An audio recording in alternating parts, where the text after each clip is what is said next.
A man entering into a relationship with a married woman is always afraid of being caught by her husband, but unfortunately it's only a matter of time before the truth comes out.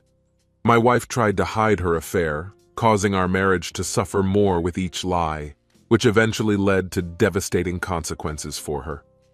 I tried my best to dismiss the strange feeling that crept up on me last weekend when I was next to Lola, my wife, with whom we have been together for 15 years. There was definitely something wrong, although I couldn't determine what it was. We spent the weekend as usual, but there was a noticeable change in the air. Even during the short meeting the following Wednesday, this feeling did not leave me. No matter how much I looked, I couldn't find anything unusual or strange either in the bedroom or in my relationship with Lola.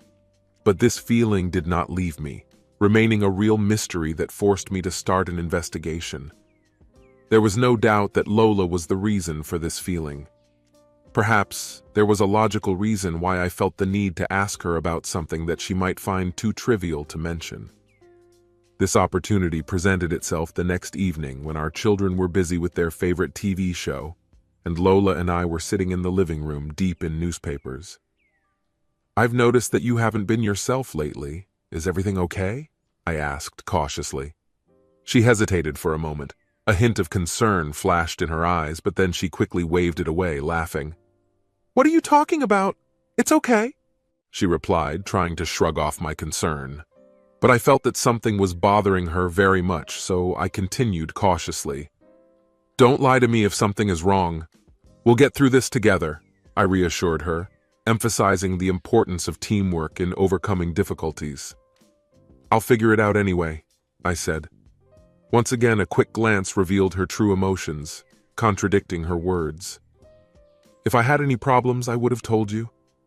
Didn't we always tell each other about our problems?" she assured me. "Yes, and I believe that it will always be so," I replied. When we finished talking, I couldn't shake the feeling that something had changed between us. I couldn't help thinking that she was having financial difficulties that she didn't want to burden me with. Despite the improbability of her involvement in gambling, it occurred to me that maybe she made some bad investments or lent money to someone who couldn't pay it back. While she was sleeping, I logged into all our bank accounts via a secure internet connection, but everything was fine. And yet the feeling of sinking did not leave me. If it wasn't a financial problem, then the only possibility was something that, as it always seemed to me, could only happen to other people, but not to me. For 15 years, Tommy Johnson, I, and Lola, my wife, lived, as it seemed to me, in a happy marriage. Lola never showed any signs of unhappiness, and I assumed she was happy too. We had 2 wonderful children, a boy of 12 and a girl of 10, a cozy house in the heart of a Scandinavian city, excellent relationships with loved ones, reliable work and financial stability. Throughout our marriage, fortunately, we avoided serious quarrels and had fewer minor disagreements than other couples we know. So I was very surprised when I started to feel that something was wrong, especially in intimate moments. The thought crept into my head that she might be cheating on me, and I felt uneasy. I couldn't ignore the feeling that maybe she was struggling with a sense of guilt that she couldn't completely hide. Now the question of why she could betray me, and with whom it could happen, has become acute. The next day, Friday, marked the beginning of my search for the lover of the companion of my life. I went to the electronics store. The seller, about my age, listened carefully to my requirements and offered 2 devices from the latest line of compact Japanese digital voice recorders with sound activation, ideal for continuous use. Although they were expensive, their functionality made them a profitable investment, especially since having 2 devices allowed me to listen to one of them while using the other. I planned to use the radio in her car, which I cleaned regularly on Saturdays. I wasn't stupid enough to assume that she would betray me in her humble Toyota Yaris, but it was her private hideout where she could have private conversations on her cell phone without fear of being overheard. Later that Friday evening, a mysterious man from China provided me with another piece of the puzzle. While browsing the evening tabloid, I came across a short article about a Chinese husband who caught his wife with a lover. I retold this story to Lola, warning her that if I ever found out that she had a lover, I would not resort to extreme measures, as the man in this story did. On the contrary, I will make his manhood suffer, not his life. Fear showed on her face, and she screamed, asking if I suspected her of having a lover. In a fit of anger, I began to ask why she was so upset, because I only said if, not when, I would find her lover. "You accuse me of deceit and unreasonable actions," Lola protested.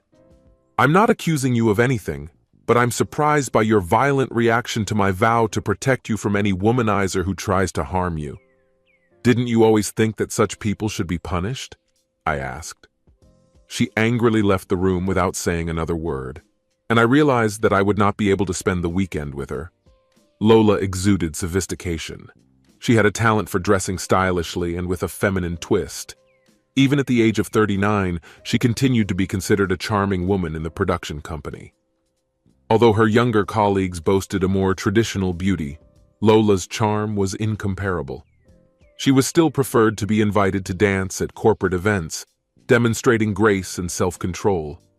In addition to her physical attractiveness, Lola had a sharp mind and eloquence in meetings, which led to her well-deserved promotion and a salary slightly higher than mine. Despite the difficulties we faced, it is admirable that Lola has always stayed away from infidelity. She distanced herself from any family ties with one of my close friends, who reconciled with his wife after she left him for a football star. Lola looked at him not with sympathy, but with contempt.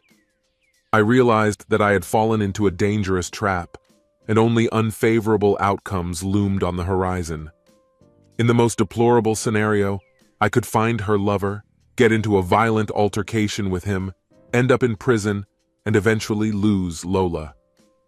After reflecting on the situation, I realized that there are no easy options. One option is to track down the guy, talk to Lola, and try to convince her to break up with him and forgive her.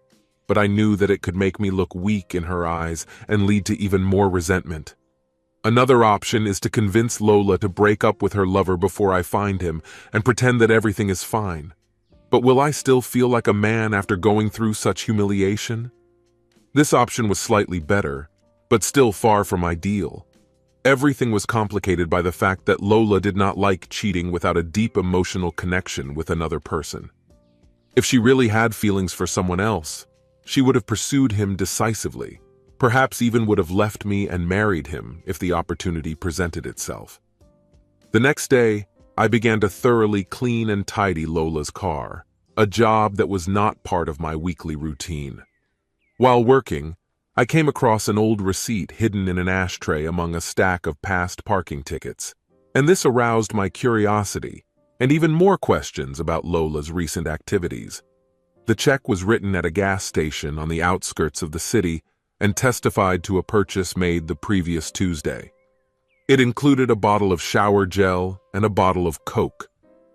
It seemed strange to me that she went shopping on her lunch break, especially when there were many shops along her usual route from work to home. The brand of shower gel was unfamiliar to me, which made me wonder if she needed it urgently that day. Just behind the gas station was a budget motel known for being used by men who cheat on their wives. Thinking about the possibility of revealing the identity of the elusive figure I was chasing, I couldn't help but worry that my own marriage might soon suffer the same fate. On Tuesday evening, Lola tried to inject some humor into our strained relationship by jokingly asking, "Have you found my lover yet?" Instead of the expected answer of a simple no, I found myself hesitating. "Not yet, my love, but the birds are humming a sad tune," I said. "What are you implying?" she exclaimed, expressing her concern. "Only the truth. An anonymous source informed me about you, referring to your reputation as a person who despises deceivers," I replied. She panicked. You could see it in her eyes. "And do you really believe in such an absurdity?" asked Lola nervously.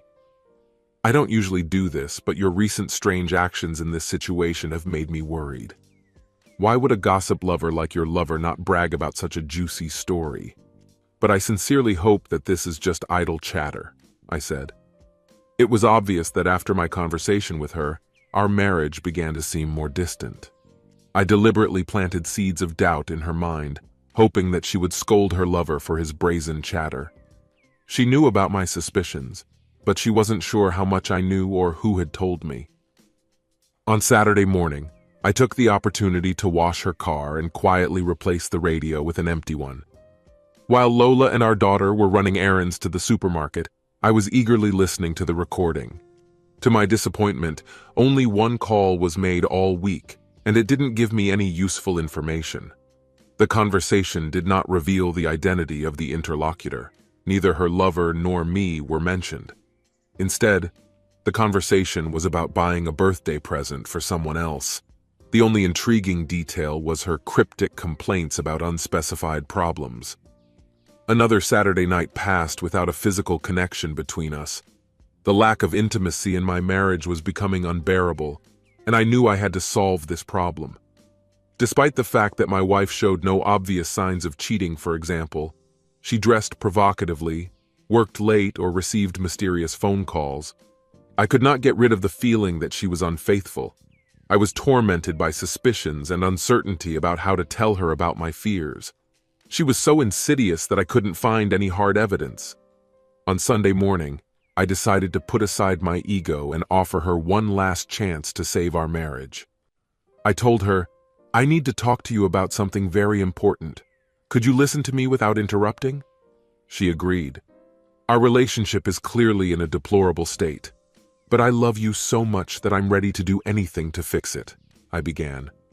"Although I have serious suspicions that you are unfaithful, I am ready to offer you a chance at reconciliation. If you are ready to end the affair and reveal the identity of your lover, I will forgive you both and commit to moving on without discussing this issue in future disagreements. Now is the crucial moment for us to save our marriage, and I'm giving you this opportunity. Please take 1 hour to think about it and give your answer. A simple yes or no is enough," I said. After a moment of silence, she looked at me and spoke. "Nice try, Tommy. But I don't need an alibi because I don't have a lover and I have nothing to confess. You can either love me or leave me. I'm getting more and more tired of your constant accusations, and soon I won't care what you decide," she replied wearily. Lola played a cunning game, delaying time in her marriage until she found the right moment to leave me, despite my belief in her infidelity. I waited until I filed for divorce until I had concrete evidence, deciding to reveal the identity of my wife's secret lover. I discreetly put the recorder in the living room and quietly left the house. I decided to drive to a nearby lake and take a leisurely stroll along its winding paths, thinking about Lola and our relationship.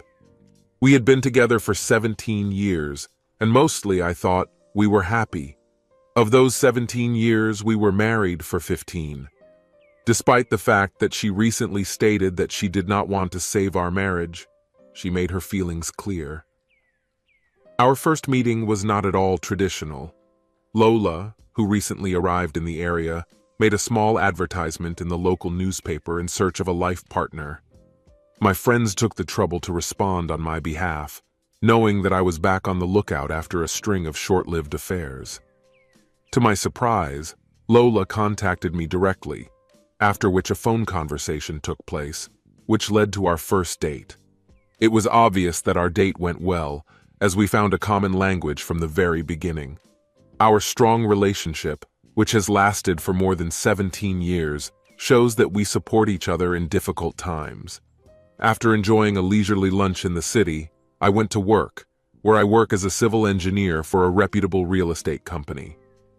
I am currently working on a project that involves a thorough restoration of a charming old house in the city center. After a long day at work, I wanted to relax by drinking a couple of glasses. After leaving a note saying that I was working on Sunday and would stay late on Monday, I went to one of my favorite pubs to relax and recuperate. I was surprised to find that there were more people there than usual on Sunday evening, and I was glad to see familiar faces among them. As a result, we found places together and had a great time chatting. To my surprise, there was even a guy from the electronics store where I bought my dictaphones. He came up to me and asked how I was doing. After learning about my difficulties, he expressed sympathy and then asked about my wife's mobile phone. I told him the make and model, and he assured me that we were lucky. The Flex's Trojan could have been installed on the phone. He even gave me the website address of the company in Thailand that sold this program. I thanked him for his advice and gave him a whiskey. When I turned on my phone, I didn't find any missed calls or messages from Lola, which indicated that she hadn't been worried about my whereabouts during the day. She pretended to be asleep when I got home after midnight and didn't bother to wake me up in the morning when she got out of bed.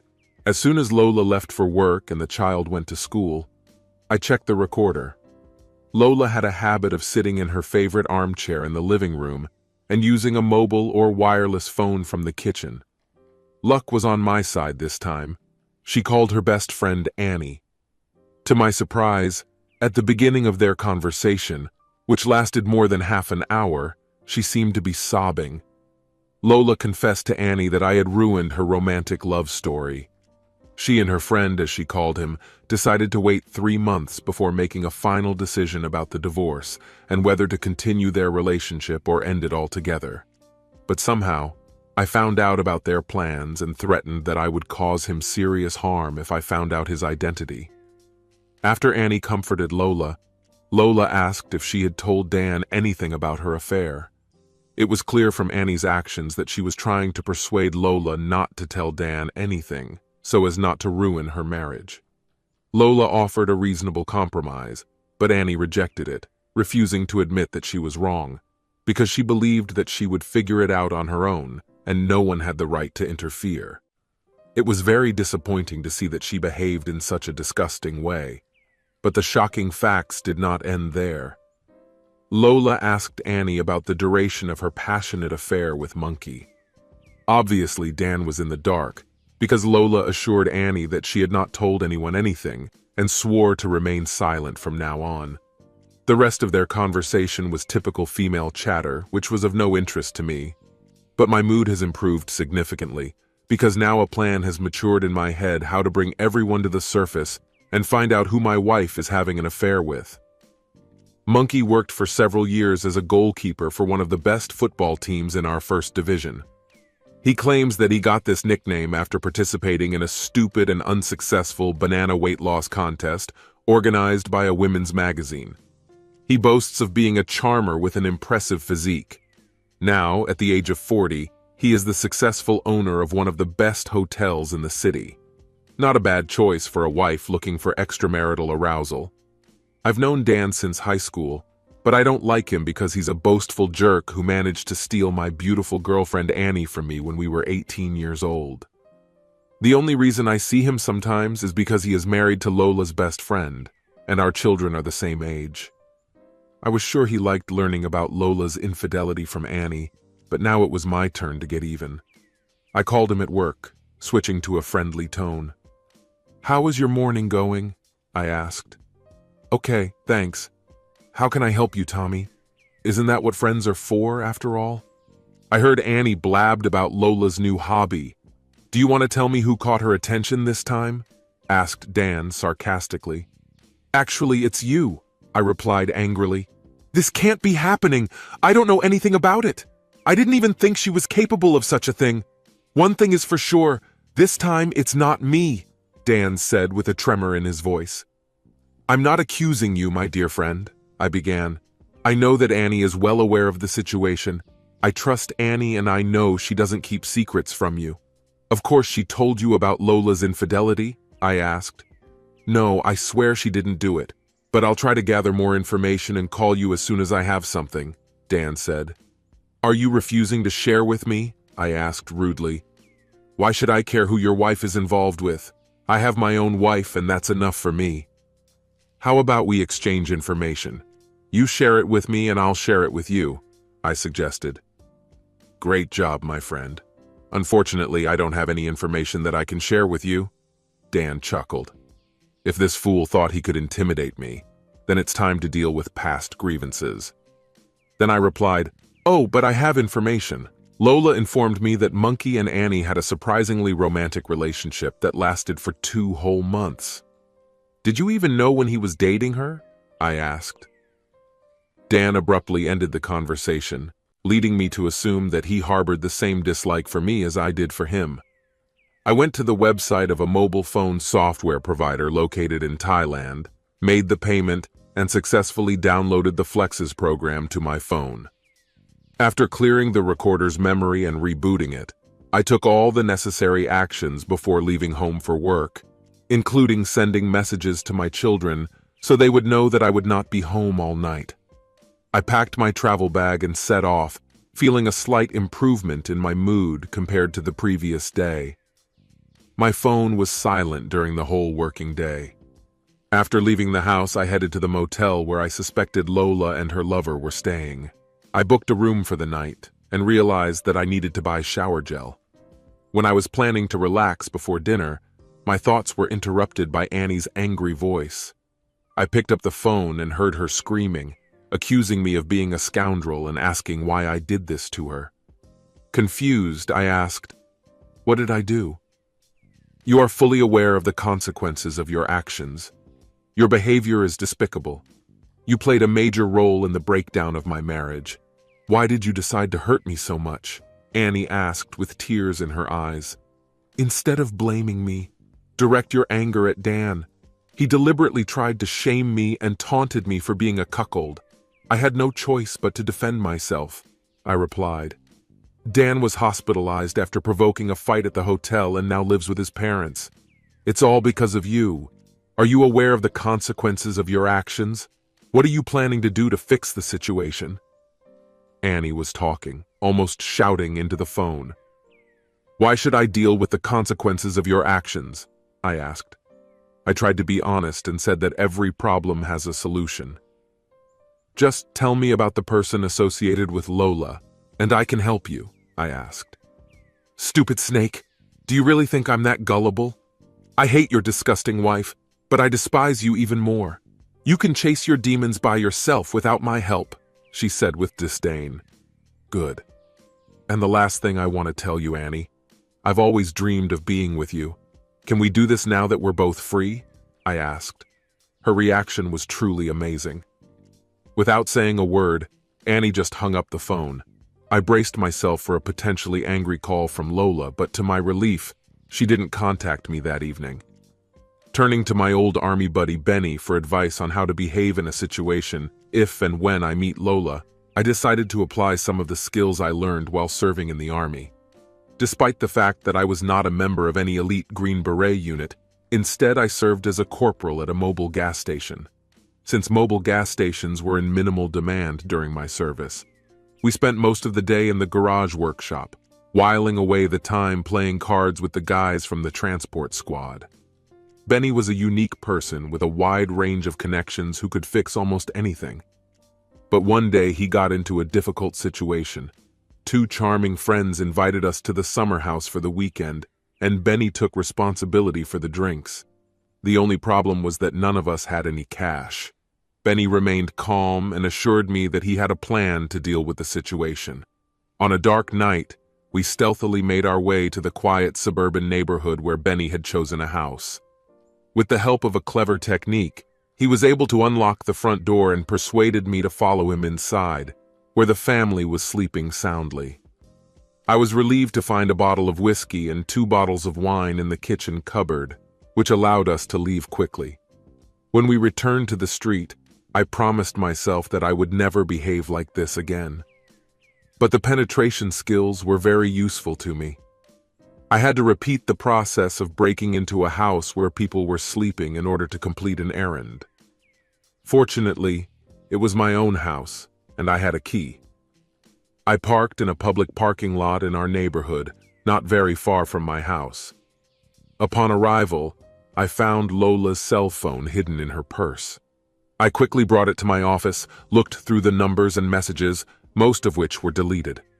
Having installed the Trojan program unnoticed, I took the dictaphone from the living room and disappeared without a trace. Back at the motel, I eagerly listened to the recording on the device. To my surprise, I won the lottery again. While playing the recording, I heard Lola pick up the phone and tell the caller that I was not at home, expressing her indifference to my whereabouts. There was anger in her voice as she continued to speak. "What are you talking about anyway? It's all not true. I've never talked to him," Lola told the source. "Didn't you hear what I said?" asked Annie. "Are you accusing me of lying, or is it my fault?" asked Lola. "You're completely crazy," Annie said disgustedly. "I must have lost Tommy, and you're a fool, mourning someone like Dan. I don't want to see you anymore either," Lola said with disdain. Lola seemed to understand that everything had consequences. Even after realizing it on Sunday morning, she still thought her novel was worth the trouble it brought. After she rejected my attempt to reconcile our differences, I thought that Lola's friendship with my friend might offer her a brighter future than I could provide. Perhaps this influenced her decision to end our unhappy marriage in search of improvement. This theory could help clarify her actions. The next morning at 9 o'clock, I made a breakthrough. When I went to the site where the Trojan program saved messages from Lola's phone, I found a text that she sent. "My beloved, I look forward to your return to the city. Our problems continue because Tommy has heard rumors that I may have a lover, although he does not know about your existence. Please be careful, because Tommy has threatened to harm anyone he recognizes as my lover. I keep you in my heart and I can't wait for us to be together again. Lola," the message ended. I checked the telecommunications company's website and saw that the number I needed was not on the list. Despite this, I decided to try a little trick and dialed the number. The man answered and introduced himself as Tom. The situation was ridiculous because his name was Thomas, which was in tune with my name, Tommy. "Good morning, Tom. Congratulations. You have won a 6-month free subscription to our newly equipped gym. Could you please provide your name and address? The subscription will be mailed to you within a few days," I said, posing as a gym membership salesman. "This is the third call from the seller this morning. Take your card and shove it away," he grumbled, clearly annoyed by the influx of annoying calls. Although I hadn't made a deal yet, I knew I had caught the culprit. In the end, I inevitably had to resolve this situation. In the afternoon, when I was running errands in the city, I looked into the courthouse to settle some business. After returning from work, I met Lola for the first time since Sunday morning, but she was clearly upset. As soon as she entered the house and we met in the kitchen, she started screaming, "Why did you mix Annie up with dirt?" "I didn't do anything with Annie," I said in disbelief. "Didn't you tell me that she was having an affair with Monkey?" asked Lola. "How could I know about this?" I asked, shrugging my shoulders. "Why did you tell Dan about this and then turn around and accuse me of sharing information with you?" exclaimed Lola. "Dan was acting weird and joking that you were cheating on me, so I had to stop him. I only mentioned you to protect the true source. Why didn't you ever tell me about Annie? Do you have many secrets?" After translating the conversation, I asked Lola, "Your behavior has been getting out of control lately, and I'm sick of it. If you don't stop this nonsense immediately, I'll go to a divorce lawyer," Lola said rudely. "Fine," I replied just as rudely. "That's the most meaningful thing you've said in a while," she chuckled. "Today I received the divorce papers from the court and we can file them together later," I said quietly. It was clear that she finally understood how much pain her infidelity had caused me, and that my decision to divorce was sincere. Her face paled as she whispered, "Can't we both take a break to calm down before doing something we'll regret later? Why didn't you take a break to collect your thoughts and think about the consequences before getting involved in a relationship with Tom? And why did you refuse the kind offer I made on Sunday morning? Why didn't you show any concern, especially when it was the last opportunity to save our marriage?" I said angrily. At the mention of Tom, her face sagged and tears flowed down her face. "What about our children and our house? We are not the only couple going through a breakup. Why not try to see the positives in this? Now you have the freedom to spend all the time you want with your beloved Tom," I replied dismissively. "I will do my best to deal with him," I said. "It's impossible," she whispered. "No, it's possible. I made a commitment, and you know that I always fulfill it," I replied quietly. She ran screaming out of the kitchen and headed for the bathroom. I went into the living room and started working on the divorce papers. About 15 minutes later, she came up to me abruptly. "Did you talk about hurting Tom?" she asked. This question immediately aroused my suspicions, and I watched her closely. I noticed a strange bulge between her breasts under her blouse. It suddenly occurred to me that this was her mobile phone, which was probably used to secretly record our conversation. Keeping calm and friendly, I replied, "I'm sorry, but I have no idea who this Tom is or why I want to hurt him." "But you started talking about him yourself," she persisted. "Why should I know anything about him?" I asked. "Because you accused me of having an affair with him," she said.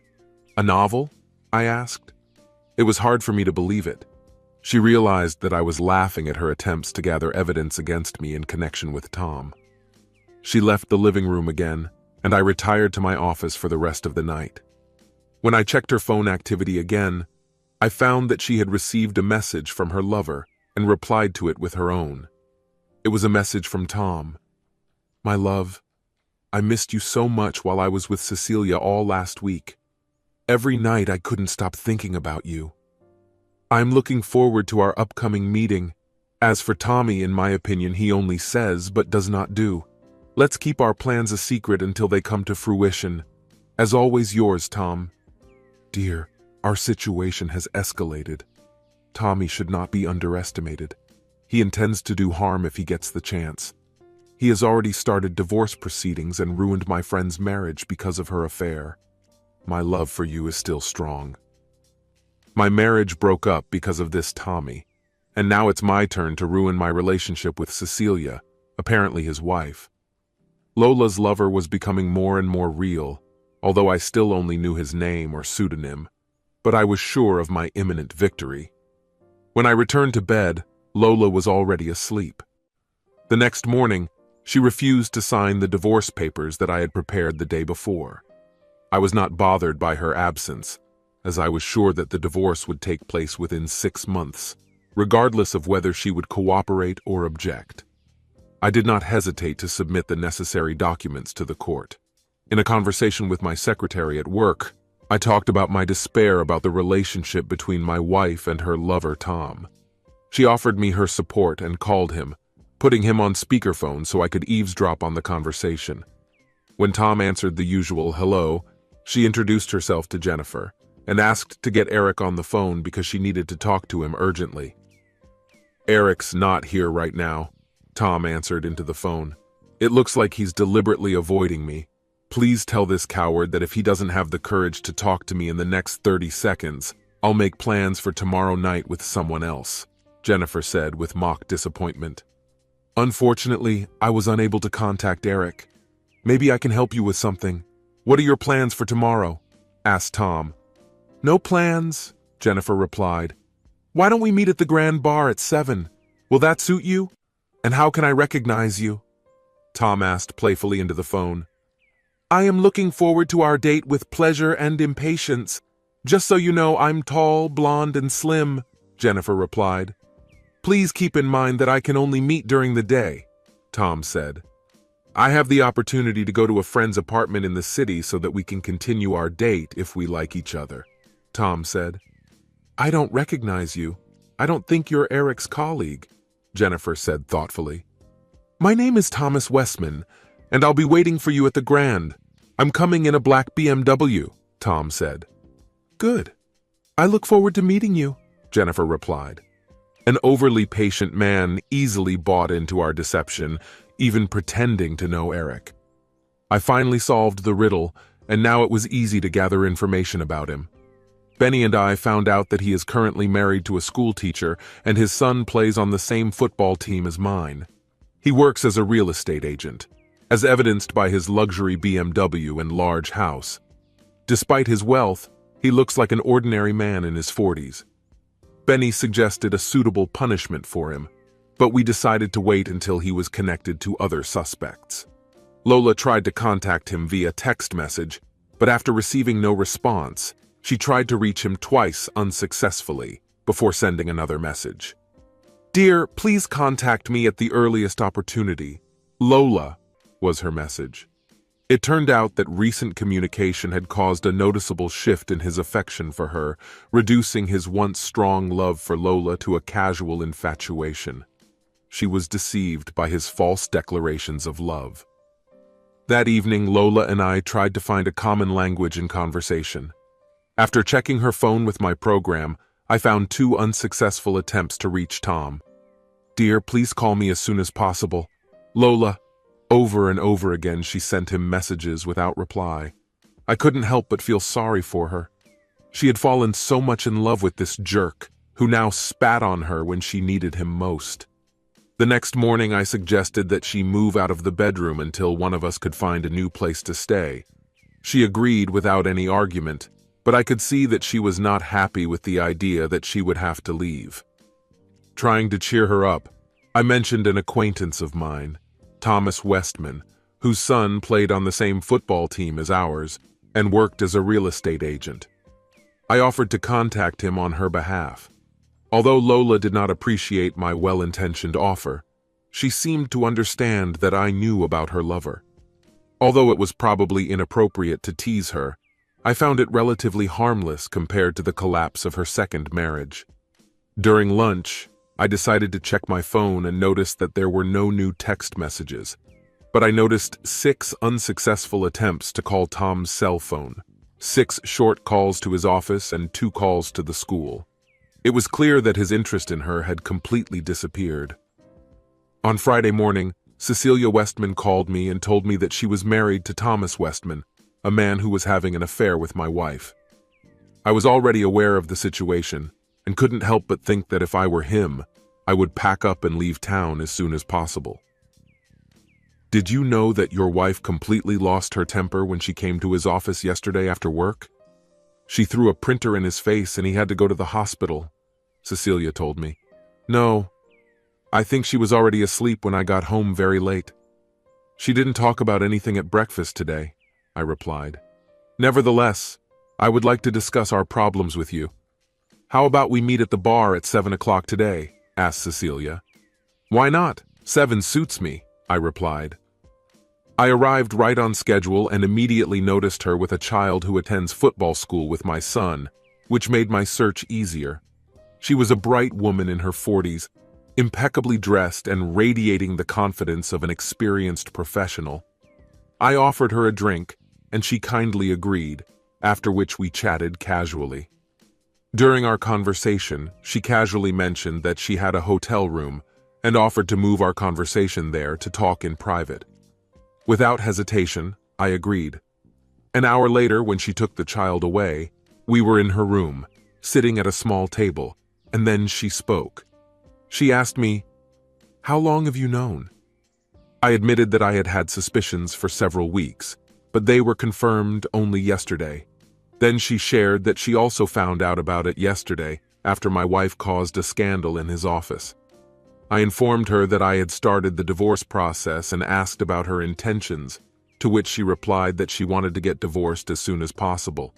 She was categorically against the use of physical force and remembered that the day before in Thomas's office, she had heard Lola shouting about my alleged intentions towards him. She doubted me, asking, "Is this true?"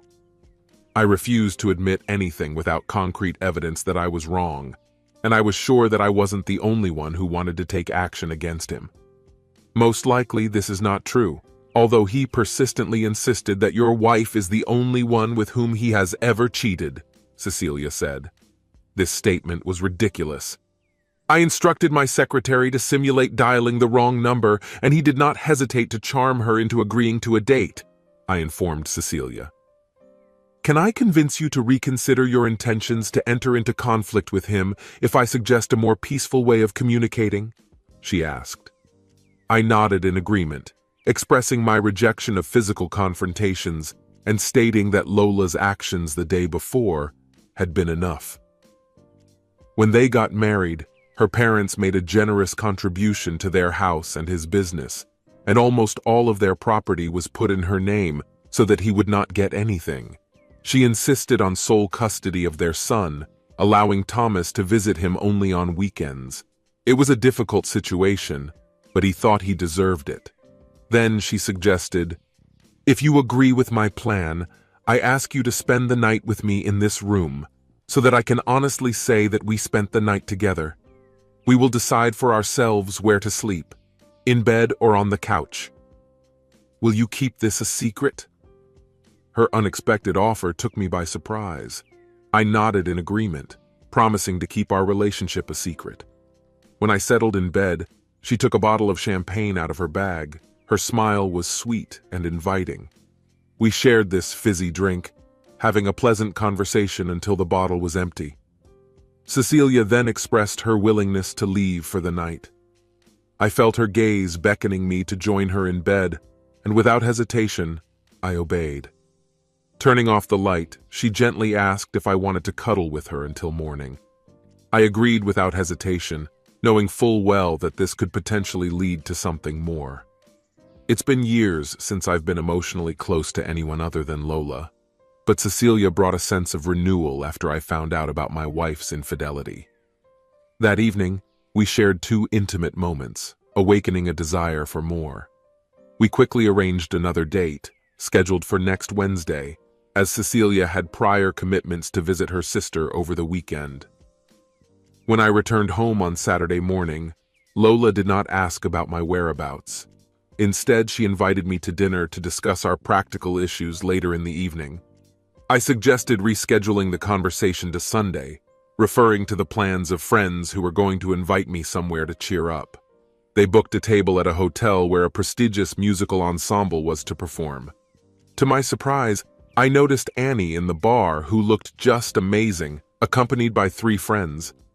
Despite my initial doubts, I plucked up the courage and asked her to dance. Going to her table, I handed over the invitation, and to my surprise, she hesitantly agreed.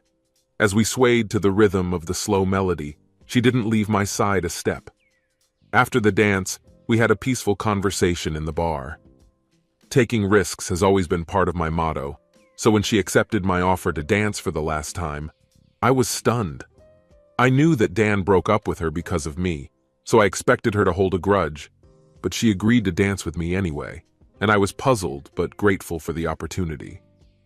Her agreeing to the last dance meant that she was ready to walk me home, which she did. She radiated sensuality that evening, and I didn't pay attention to the fact that her intention was to annoy Lola. Annie and I were both going through a divorce, and were free in our desires without any restrictions. When she arrived at her house, she hugged me tightly and said, "You confessed that you wanted to spend the night with me, and I wanted you because I was jealous of Lola. We are here, and the time has come, now or never." "I understand," I replied, and soon we were in her bedroom, enjoying a pleasant end to the evening.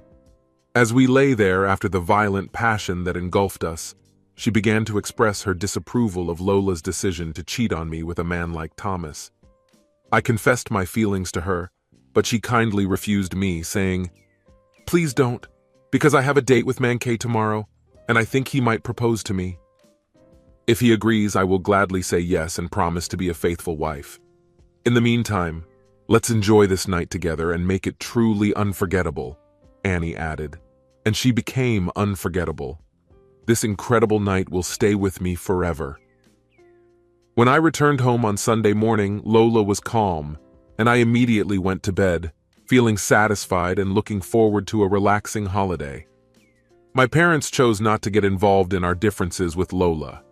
They kindly looked after our children while Lola and I had a peaceful dinner together. Despite the temptation, I tried to maintain a respectful and platonic relationship with Lola. The conversation at dinner was pleasant and mainly concerned our children and their well-being. Later, Lola asked me about filing for divorce and the reasons for it, showing genuine interest in my personal life.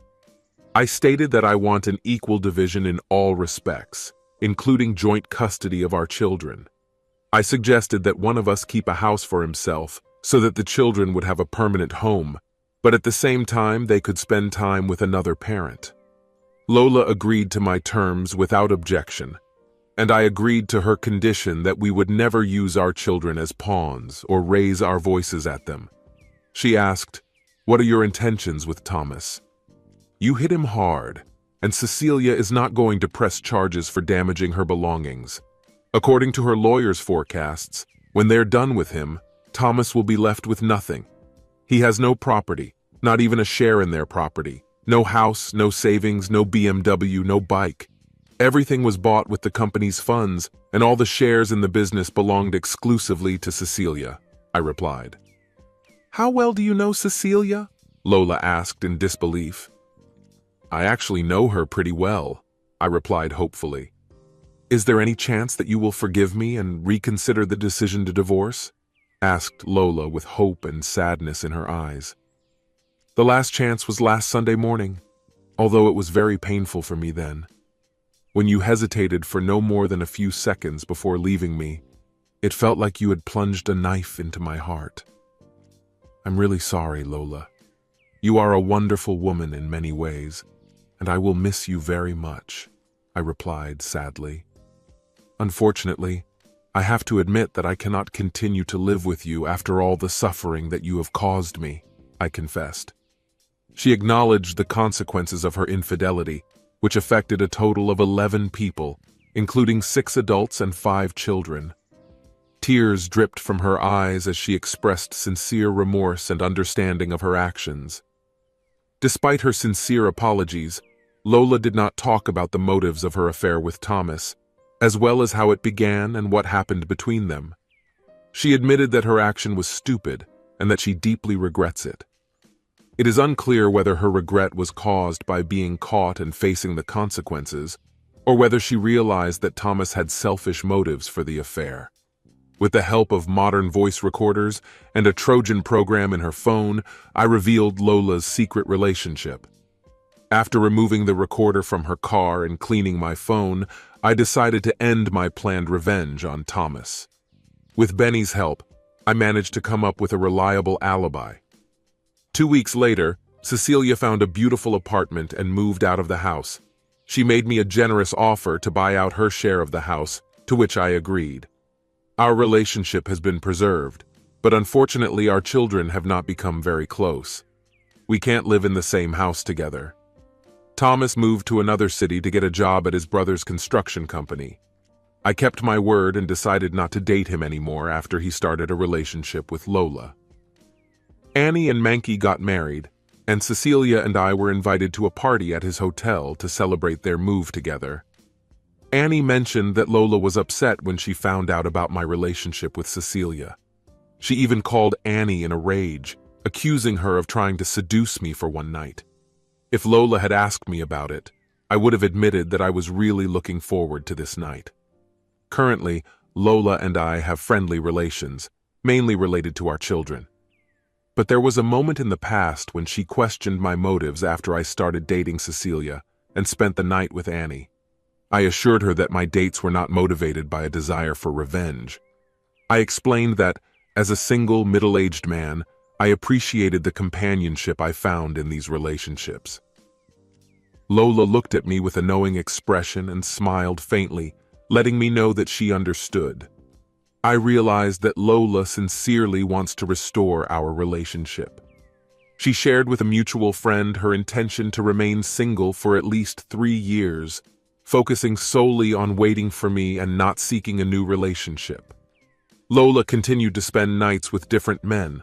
Apparently, she wanted to diversify her intimacy. Soon, Lola found out that she was sick. She had contracted HIV infection. A black streak began in her life. Soon after that, Lola got into a car accident and for a long time could not move on her own. For a long time while she was recovering her health, Lola lost a lot of weight. She looked sick and pathetic, and she deserved it.